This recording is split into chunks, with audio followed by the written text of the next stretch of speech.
Welcome to another edition of Discover Tinley, where we highlight the people and organizations in town that make Tinley Park a great place in which to live. And as we all know, Tinley Park is a pretty great place in which to live. Spring hopefully is coming, is here, and if you're seeing this before April 6th, make sure you get to that convention center for the Discover Tinley show. If you're seeing it after April 6th, hope you enjoyed it and got a chance to see all the different people and organizations in town at the convention center. Hopefully you're looking forward to this coming spring and summer in Tinley Park. A lot of things are going to be happening. Watch the website as to the different events that are happening. Usually a lot of things in the music and everything going on in town here. Some of the people that are helping us put on this program every month is the Community Resources Commission volunteers. Plus our adult and high school volunteers, all kinds of people helping to put this show on every month to bring it to you, and hopefully you're enjoying it. Our guest this month is going to be in the public safety area, and that's a very important part of Tinley Park, and I think we've been very fortunate in town over the years to have some outstanding people conducting and leading our departments. And today our first guest is the new leader of the police department, Police Chief Matthew Walsh. Thanks for coming to Discover Tinley. Thanks for having me, Ron. New department chief. That's a pretty good title. That's pretty good for you. Enjoying it so far? So far, yes. Yes. What's been your background? Now, where did you come? I understand you're kind of a local person there. I grew up in Oak Forest, right behind Tinley, right behind Oak Forest Hospital. All my buddies went to Tinley Park High School. I'm very familiar with Tinley Park and its residents. Wow. And your background, where did you go to school? And well, I went to Mount Carmel High School. My father was a Carmelite seminarian. My choice was Mount Carmel or Mount Carmel. That was it. And like I said, most of my buddies that I still keep in contact with, that I grew up with, they went to Tinley Park. Okay. And family, you've got a pretty interesting family background. What's your family background? Well, I have 4 kids, 2 boys, 2 girls. Okay. My oldest son just came back from France. He was a pro volleyball player in France. He played at Lewis University. My youngest son is in the Czech Republic right now. He plays pro volleyball in the Czech Republic.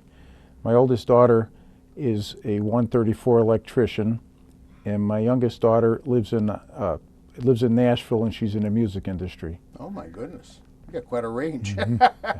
Holy cow!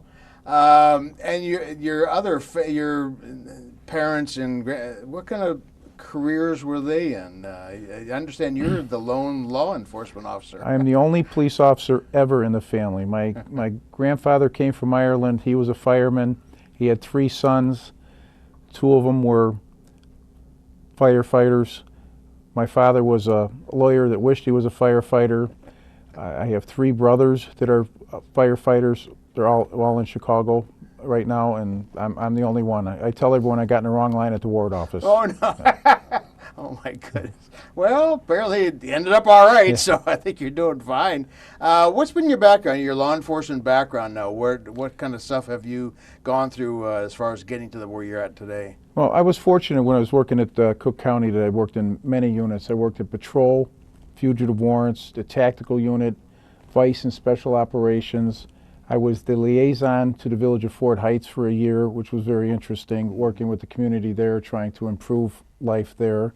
I was also the Deputy Chief of Administration and Deputy Chief of Patrol. Wow. And plus a few other things. I noticed your resume. You've been around the block a few times, haven't you? I've been very fortunate, yes. A lot of different assignments. It's been a lot of fun. What other assignments did you have in the county when you were at Maywood for a while? What kind of things did you do there? Well, in Vice, we ran... we had a covert store operation we ran where we set up a shop in Evanston and we purchased stolen goods.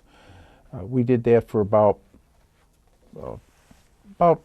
3 months. We were doing such a good job that Evanston notified us that they're about ready to hit us with a search warrant because only the deputy chief of Evanston and the higher-ups knew that we were doing it. Oh, so we had to shut down for a few days till they could, let that go away, and then we opened back up again. But we got a lot of things. The first thing we got was a stolen gun that was a police officer's gun. We were able to buy that back. So we got a lot of felony arrests out of there. Oh my goodness. Also, we did a couple murders for hire, and we ran a thing. Target a corporation used to give us a lot of stolen goods to sell, and we worked in conjunction with the FBI and did a lot of, we were able to solve a few cartage thefts through that.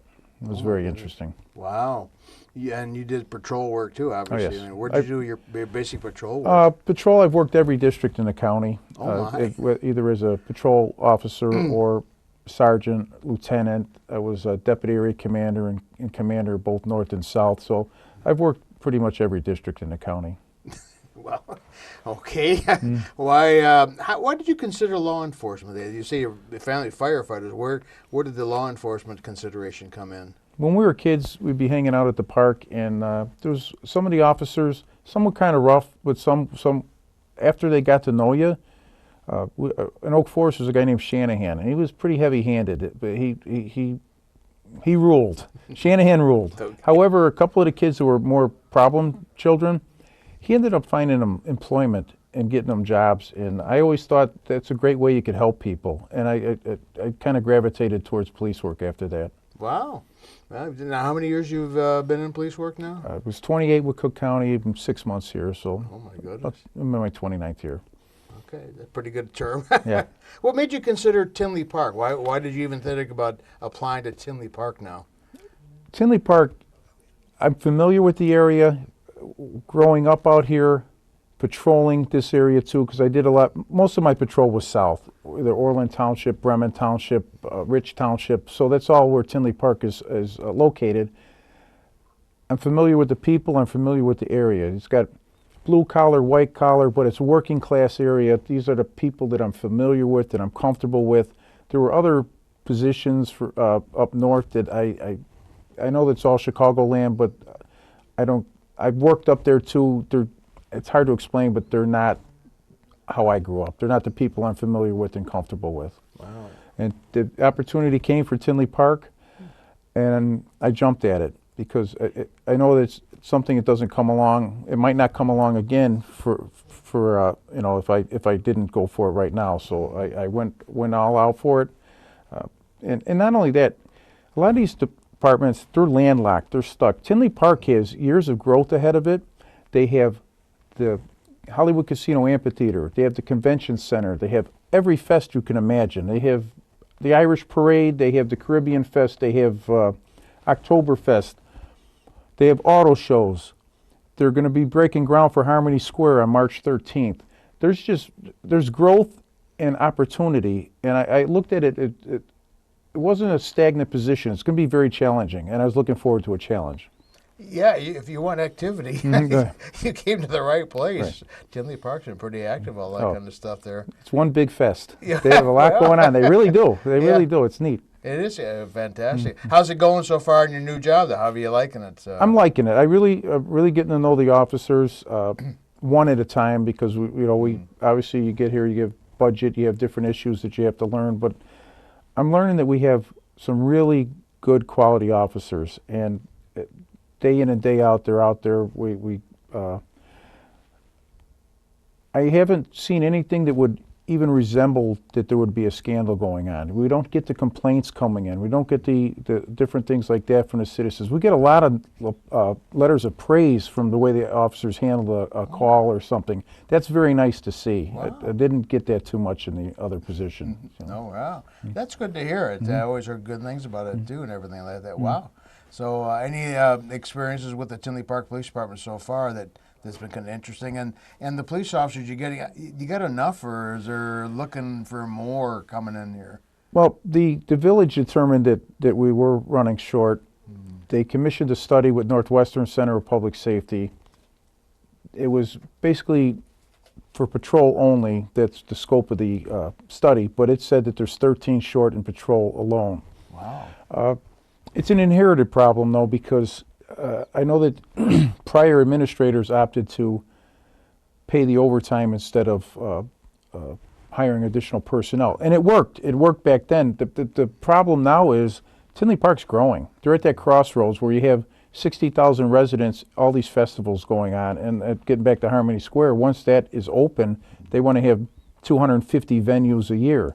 250. So, I mean, in addition to all the other events that are going on. So, we definitely need more officers, yes. So is it looking like they're going to be hiring more? Is that pretty much in the future now? We're in the process. Right now, though, we're better than halfway through the list, and it's about a year and a half old. And a lot of the people are not getting back to us anymore because they've moved on. The recruitment of officers is getting more and more difficult because of officers are under the microscope. No matter what, the officer's wrong. And anytime something happens with the police, the media is all over it. And it's tough to get people. It's a great time if you want to be a police officer. It's a great time to be a police officer because everybody's looking. Oh my. But that's to our disadvantage because before we'd be able to get the cream of the crop, not a problem. What's going on now is we get through the list and they're not even getting back to us, or they've already been hired on somewhere else. They're no longer interested. So we're in the process. And also being a smaller department, we can only train up to 9 officers a year because we have 18 field training officers. You go with a primary and a secondary, and then sometimes they go to a third phase. So these officers continually have somebody in their car.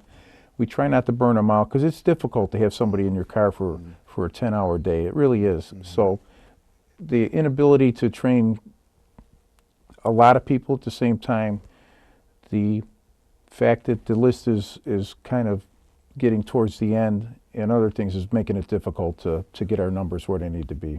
I never realized that it was getting more difficult to hire people because the interest is not quite as great anymore. And that's interesting to hear that that's getting more hard to get right now. Nationwide. Yeah. Nationwide is having problems. Seattle's offering signing bonuses, almost like athletics, to try and get officers.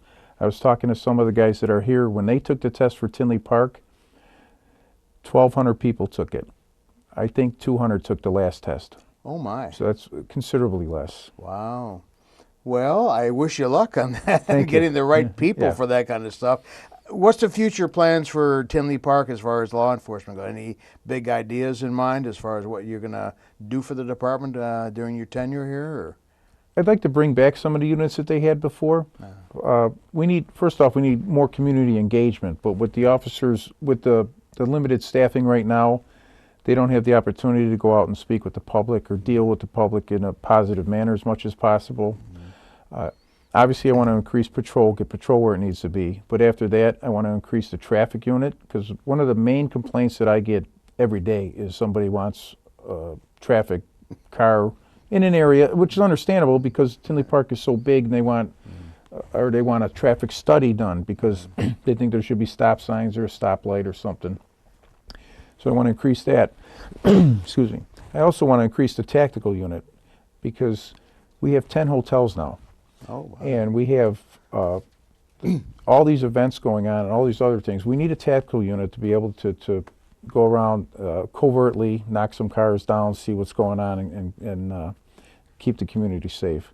Eventually, I'd like to maybe have a hotel-motel interdiction unit, just to make sure. I mean, in the city, the county used to work with the city, and they'd go to work with the hotel management, and if for example, somebody checked in and they didn't bring a lot of luggage and they got room service and different things, were there for quite some time, we would go check them out. And sometimes if they were here for narcotics or delivery or something like that, then we could be able to take them off. I'm not saying that's going on here. It's just something that I'd like to check out because of I-80 and the vast amount of hotels that are here now. Well, you got quite an ambitious plan ahead there for Tinley Park, and I wish you all the best. And it's nice to hear our police department getting some good positive comments. I know several officers, and they're all great.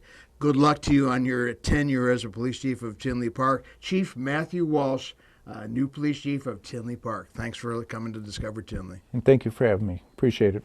Well, it was good talking to the police chief, the new police chief in town, Matthew Walsh, and all the things going on with the police department. And I thought this program it should deal with public safety. And I thought with the police chief coming on, the next best people to have on in our show is the fire department. And we have a gentleman who has been involved with the fire department for quite a few years in a very important position as fire prevention chief there at the department there. The Deputy Chief, Dan Riordan. Deputy Chief Riordan, welcome to Discover Tinley. Thanks for having me. The fire prevention, now that's a full-time job, right? That's correct, yes. And what's the mainly job that you do for that department? Well, in my position, I oversee all the functions, and they can be best split up into three categories. See, we're either doing education, engineering, or doing enforcement. Enforcement is the daily inspections, inspections on new construction. The engineering would be looking at plans and making sure that they follow the codes that we've adopted. The educational portion is really trying to identify, where we're having some of the fire losses in the village, how they're happening, and try to educate people on what we learn from the fires that happen in the village. Try to focus in on different types of people and age groups. We look at them at risk. Like we've got a third grade program where we get into the schools and we talk with all third graders in the public schools and in the private schools, and that goes over the whole school year. Each month there's a different topic that's related to fire safety, personal safety, and they get tested. Oh, wow. And the kids are really enjoy the fact that our fire prevention and our public education staff can get in there and spend a whole class with them at least once a month. We also look at educationally on the other end where people are getting older, and we want to make sure that they can live fire safe in their homes. Obviously, as we get older, we don't move as fast, and tell me about it. I know. And we want to make sure that they understand that they have working smoke detectors and that they do whatever they can to make sure that if there is a fire, what to do, and but more importantly, try to prevent that fire from happening. So wow. It's pretty exciting. It's a lot of work. Tinley Park's a big town. Yes, so, we got quite a few people here. We've got quite a few people, so it keeps us busy. Wow, I didn't know you did all that kind of, especially going to the schools. I didn't know you did all that with the schools. It's kind of neat that you do that with the third graders and get them indoctrinated as to what they have to do. Right. That is a new program. We're in starting our third full year. We used to visit all the schools during Fire Prevention Month. Yeah. And we had tremendous response from the schools, and the children really appreciated us getting into the school. But we needed to expand it. We wanted to get back from really the show. It's great to see the kids during Fire Prevention Month, but we needed them to learn some lessons. And so we had to work with the schools to help them understand what we wanted to do, because they had to carve out time out of their schedule to let us come in. So the school districts and the private schools have been really cooperative and understanding what we're trying to accomplish. And it does show results when you look at the test scores that the kids provide us. So wow. Well, it's to be the safety of everybody and their families. So it's not just their education. It's just the safety of their families and them too, passing that on. So good program for the young people to learn that kind of stuff. They need to at that age. Who else is going to teach them that? Well, and we want them to take it home. Yeah. They get homework that they have to complete and bring it back to school. Some of it they hand it to us. Others it's just the best practice to go do that. But it's getting practicing that how to get out of the house in the fire, how the smoke detector works. Are you as a family, getting together and practicing that escape plan? And, it runs the gamut down to, what to do when the weather gets bad. Burns, obviously that's big in the household, and what to do. And some of the simple things to help if anybody gets burned in the house, or if the children, get burned by hot water or scalded or something along that nature. So it's really an all-encompassing type of education that as third graders, they're actually telling the parents what to do. So it's It's kind of rewarding. Oh, yeah. And we enjoy doing that program. What are some of the biggest things that people should do to help prevent fires in the home? What are some things you run into the most often that people need to pay attention to? Well, in the home, first off, most fires in Tinley Park are happening in the home. Okay, so where they're happening in the home is likely in the kitchen. By far, most fire incidents that we're having have something to do with the stove or the oven. It's great that most of the fires are contained. People do have some great practices of turning off the stove or covering up the pot with the cover, or not opening up the oven. They just call 911 and we'll take care of the fire. But the kitchen is where we have the majority of our fires. Other areas, we focus in on any type of heat producing device in the home. So you've got your furnace, you've got your hot water heater, and putting things too close, got to keep distance from that. And the rule of thumb is 3 feet away from the furnace and a hot water heater. When we do have fires in those areas, we're usually seeing like a laundry basket too close. And it makes sense because it's generally where you do laundry, and it's in one of those utility type room. So if there's a heat producing device, make sure you got good clearance. Clothes dryer is another area where appliance that gives us a fire issue, and that really is a result of not cleaning out the lint basket. And when you change the load, you should be cleaning out that lint basket and make sure it's clear. I've heard some people say even that pipe that goes out to the vent sometimes get clogged. How in the world do you get that even clean? Well, you either have to be very flexible, or you hire someone to get in there for you. But that's important too, then, right? It is, because the lint over the years will accumulate. The lint basket picks up most of it, but the duct work that goes from the front of the machine out the rear to go up to to vent to the outside can get clogged. There are services out there that will clean that for you. And we recommend that periodically you have that done. And depending on how often you use your dryer will kind of give you an idea how often you have to do that, whether it's once a year or every other year, or whatever. You just it's one of those things that if you bring someone in and they take a look at it, they can give you a recommendation. I haven't cleaned my vent, my tube for 20 years. Oops. I do clean the vent, the pad every time. I do that.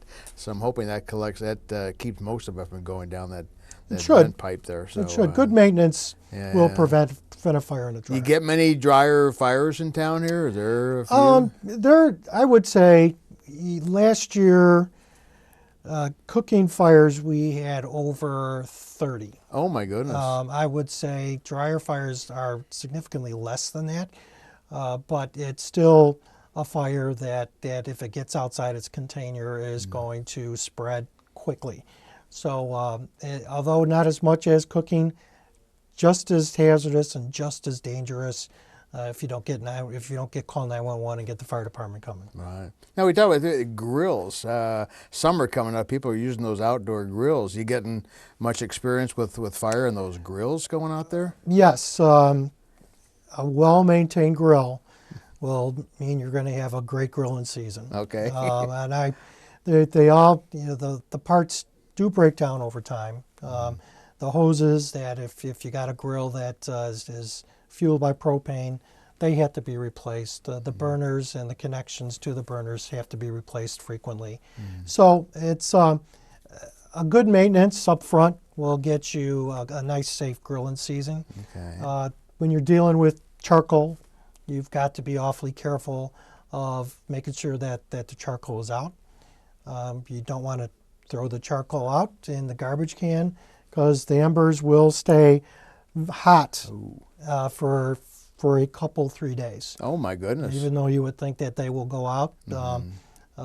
Charcoal and the ash acts as an insulator and will keep that heat in there and once it gets disturbed, the oxygen will help spur that heat up again, and likely start a fire in the garbage can. Wow. Now, summer coming, a lot of people have these fire pits now too. What prevention measures would you suggest for people with these fire pits in their backyard? Some of the regulations in regards to fire pits, you have to use seasoned wood. One of the way the code reads, and a lot of the complaints that we get, is it's either too smoky or it's got an odor. Using seasoned wood will go a long ways towards that type of nuisance.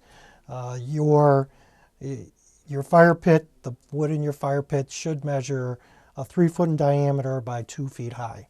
So that's a pretty good fire, and that's enough fire. When you look at the size of our backyards, the clearances from one neighbor to another, a fire pit to a garage, or a fire pit to the back of the house, you don't have a lot of room, and they always talk about having 25 foot of clearance. Ooh. So that does, most yards aren't able to accommodate a fire pit. So you just have to be careful on what you burn in and the type of fuel you're using. Wow. Don't use landscape waste.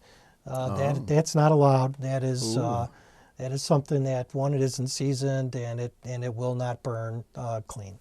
Wow, didn't know that. Yep. Oh, wow. Yeah.